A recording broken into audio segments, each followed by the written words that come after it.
आपका स्वागत है आपके अपने YouTube चैनल महाअध्ययन में। वीडियो को लाइक करें और चैनल को अगर अभी तक सब्सक्राइब नहीं किया है तो फटाफट कर दें।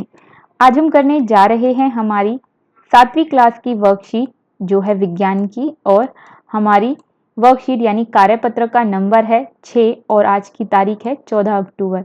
आपको याद ही होगा हम पिछली बार जिस वर्कशीट पर बात कर रहे थे या काम कर रहे थे या जिसके बारे में बात कर रहे थे, उसी संदर्भ में हम आज आगे बढ़ रहे हैं। आज के हमारे विषय का नाम है विद्युत धारा के तापीय प्रभाव। विद्युत मतलब बिजली, धारा मतलब विद्युत की धारा, विद्युत का बहना एक तरीके से।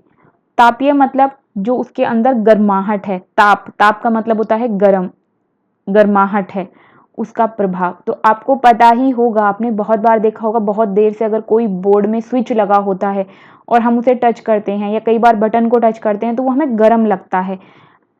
तो विद्युत में ताप है यानी गर्मी है। तो अब आज हम उसी के बारे में कुछ और बातें पढ़ते हैं। देखें तो सही आज हमारी वर्कशीट हमारे लिए क्या खास जानकारियां लेकर आई है। आपको याद है पिछली वर्कशीट में रवि और स्नेहा नाम के दो भाई बहन थे जो बात कर रहे थे और अपने काम को कर रहे थे, और उसी काम को करते हुए उन्होंने एक छोटा सा मॉडल बनाया था इलेक्ट्रिसिटी का, जिसमें वो एक बल्ब को जलाते हैं सेल के जरिए से। आज हम उसी संदर्भ में आगे पढ़ते हैं। स्नेहा ने देखा उसकी माँ ने खाना पकाने के लिए एक इलेक्ट्रिक हीटर का इस्तेमाल किया और अपने कपड़ों की सिलवटें हटाने के लिए बिजली के प्रेस यानी कि आयरन का इस्तेमाल किया। खाना पकाने के लिए इलेक्ट्रिक हीटर, प्रेस करने के लिए बिजली की प्रेस जिसे आयरन बोलते हैं। अब स्नेहा ने सोचा मेरी माँ आयरन और इलेक्ट्रिक हीटर का उपयोग क्यों करती है, ये किस प्रकार से कार्य करते हैं। रवि जो स्नेहा का भाई है उसने बताया कि विद्युत धारा के तापीय प्रभाव के कारण यह होता है। तो क्या पता चला हमें ये पता चला कि प्रेस करके जो कपड़े एकदम सीधे हो जाते हैं, सिलवटें खत्म हो जाती हैं, खाना जो हम इलेक्ट्रिक हीटर के अंदर डालते हैं वो बन जाता है। तो उसके पीछे कारण होता है बिजली की गर्मी, बिजली के अंदर से निकलने वाला ताप। अब गर्मी नहीं, ताप शब्द का ही इस्तेमाल कीजिएगा, मैं आपको समझाने के लिए बता रही हूं कि ताप का अर्थ होता है गर्मी। तो विद्युत धारा के तापीय प्रभाव के कारण ये सभी घटनाएं घटती हैं। जब एक तार से विद्युत धारा प्रवाहित होती है, यानी कि एक तार में से जब बिजली गुजरती है, प्रवाहित होती है मतलब गुजरती है, तो तार गर्म हो जाता है। यह विद्युत धारा का तापीय प्रभाव कहलाता है। मतलब वही जो मैं भी आपको बता रही थी कि हम अगर स्विच को हाथ लगाते हैं, बटन को हाथ लगाते हैं, बहुत देर से अगर वो बोर्ड में लगे हुए हैं और बटन काम कर रहा है तो दोनों कई बार हमें वो गर्म लगते हैं। किस वजह से गर्म लगते हैं? लगातार उनके अंदर से विद्युत धारा प्रवाहित हो रही है यानी कि गुजर रही है, और विद्युत धारा में है ताप, और उसके तापीय प्रभाव के कारण यानी उसकी गर्माहट के कारण, गर्माहट का जो प्रभाव है, तापीय प्रभाव जो है उसके कारण। तो आपको ये याद रखना है कि विद्युत धारा के तापीय प्रभाव के कारण ऐसा होता है। और ये जो घटना है इसे विद्युत धारा का तापीय प्रभाव कहते हैं। कौन सी घटना? जब हमें चीजें गर्म लग रही हैं तब। तो उदाहरण दिया गया है यहाँ पर, जब हम गीजर का स्विच ऑन करते हैं तो पानी गर्म हो जाता है। एक और उदाहरण दिया कि और ऐसी एक चीज जिससे हमें ये पता चलता है कि विद्युत में ताप होता है, तो उसका उदाहरण है गीजर। तो अब हम तीन चीजों के बारे में पढ़ चुके हैं जिससे हमें पता चल रहा है कि विद्युत के अंदर ताप है। एक इलेक्ट्रिक हीटर पढ़ लिया, दूसरा बिजली की प्रेस पढ़ ली, तीसरा हमने गीजर पढ़ लिया। और आइए कुछ और चीजें पढ़ लेते हैं।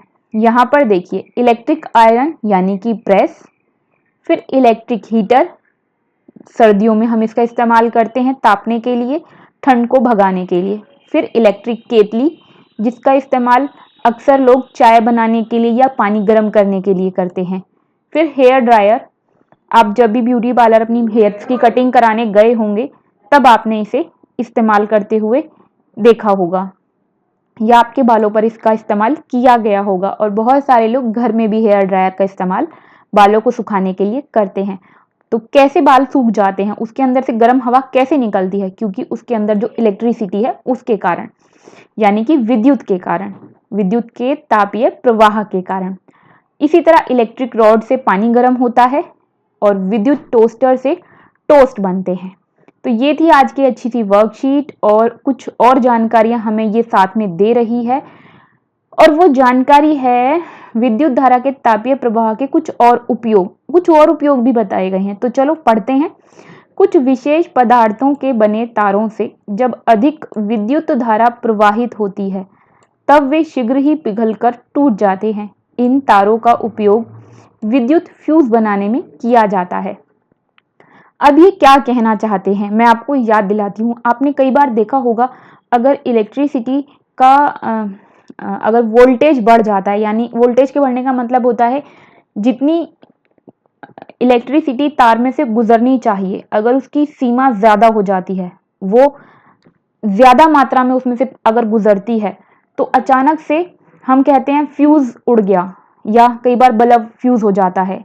या फिर कई बार आपने सुना होगा कि जो मीटर के पास फ्यूज लगे होते हैं, आपने देखे होंगे, नाम सुना होगा, अगर नहीं देखे होंगे तो हम कहते हैं कि फ्यूज उड़ गया या फ्यूज हो गया।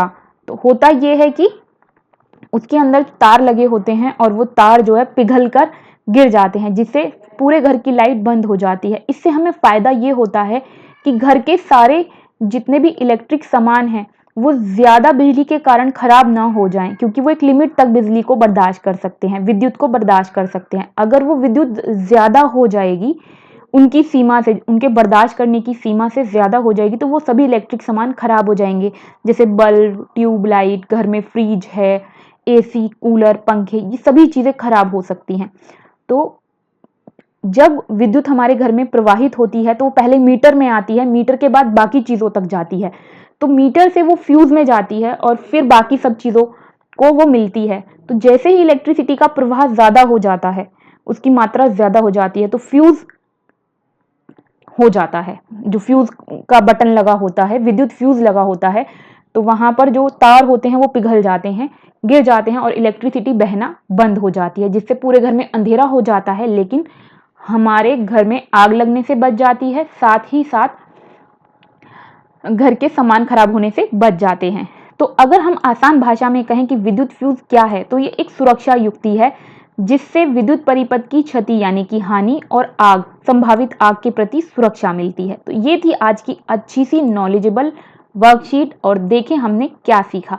और देखिए यहाँ पर एक चित्र दिया हुआ है फ्यूज का, ये कुछ कुछ इस तरीके का आपको अपने घर में मीटर के बोर्ड के नीचे दिखाई दे जाएगा। अब देखें तो हमने आज क्या सीखा। तो चलिए, कुछ बच्चों का कहना है कि उन्हें प्रश्न के उत्तर लिखने में वक्त लगता है, तो मैं पहले सारे प्रश्नों के उत्तर स्क्रीन पर ले आती हूँ और एक एक कर समझाती चलती हूँ। आप लिखते चलिए उत्तरों को और वीडियो को सुनते चलिए, साथ के साथ प्रश्नों के उत्तर आप समझते भी जाएंगे और काम भी हो जाएगा। तो ये हैं उत्तर। आइए शुरू करते हैं। बिजली के कम से कम 5 उपकरणों की एक सूची बनानी है। तो हमने तो अब इतने सारे पढ़ लिए हैं, 5 तो हम आसानी से लिख सकते हैं। Electric iron, electric heater, hair dryer, electric केतली और विद्युत टोस्टर।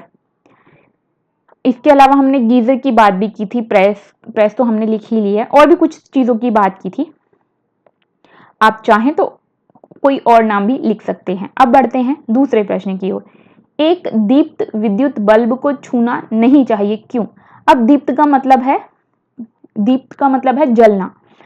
तो एक जलते हुए विद्युत बल्ब को क्यों नहीं छूना चाहिए? तो हम जानते ही हैं, अगर जलते हुए बल्ब को हम छुएंगे तो हो सकता है कि उसमें से जो विद्युत गुजर रही है, विद्युत धारा जो उसमें से बह रही है, उसके कारण हमें झटका लग जाए, या फिर विद्युत बल्ब को छूने से उसकी जो गर्माहट है उससे हमारा हाथ जल जाए, क्योंकि आपको ये पता ही होगा जब विद्युत बल्ब जलता है तो वह गर्म हो जाता है। तो अगर हम जलते हुए बल्ब को छुएंगे तो हमारा हाथ भी जल सकता है और हमें झटका भी लग सकता है। तो ये है आपका उत्तर। विद्युत बल्ब से गुजरती हुई विद्युत धारा के कारण हमें झटका लग सकता है, और यहाँ पर आप ऐड करके लिख लीजिएगा, और हमारा हाथ भी जल सकता है, अथवा इतना आंसर भी आपका ठीक होगा।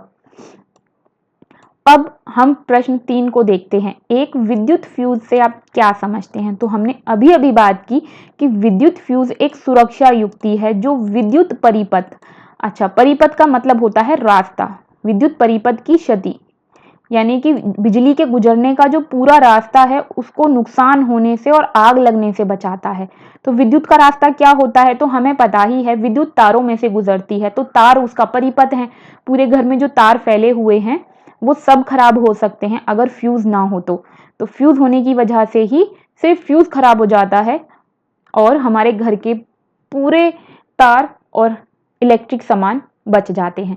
तो ये थी आज की अच्छी सी प्यारी सी नॉलेजेबल वर्कशीट जो हो गई है पूरी। और आगे बढ़ने से पहले मैं सभी बच्चों से रिक्वेस्ट करती हूँ, अगर आपको वीडियो अच्छी लगी है तो आपकी वीडियो के नीचे आ रहा है एक लाइक का निशान, फटाफट से उसे क्लिक कर दें। और अगर आपने अभी तक चैनल को सब्सक्राइब नहीं किया है तो प्लीज़ फटाफट से आपकी वीडियो के नीचे रेड कलर का निशान है, सब्सक्राइब लिखा हुआ है, उसे क्लिक कर दे। बटन का कलर चेंज मतलब चैनल सब्सक्राइब, और बेल आइकन को दबाने पर आपको हमारी वीडियो डलते ही यूट्यूब में नोटिफिकेशन मिल जाएगा और आप आगे आने वाली सभी वीडियो को देख पाएंगे। क्योंकि ज्ञान बांटने से बढ़ता है, इसलिए वीडियो को अपने फ्रेंड्स के साथ शेयर करना बिल्कुल ना भूलें। अपने फ्रेंड्स के साथ और दूसरे सेक्शंस में आपकी ही क्लास के जो और स्टूडेंट्स हैं उनके साथ वीडियो को शेयर करें। वीडियो के नीचे आ रहा है एक बटन जिस पर लिखा है शेयर पर क्लिक करें और उसके बाद व्हाट्सएप, एफबी, जिस पर मर्जी उस एप्लीकेशन पर वीडियो को शेयर करें। वीडियो में बने रहने के लिए थैंक यू। फिर मिलते हैं नई वीडियो में नई नॉलेज के साथ।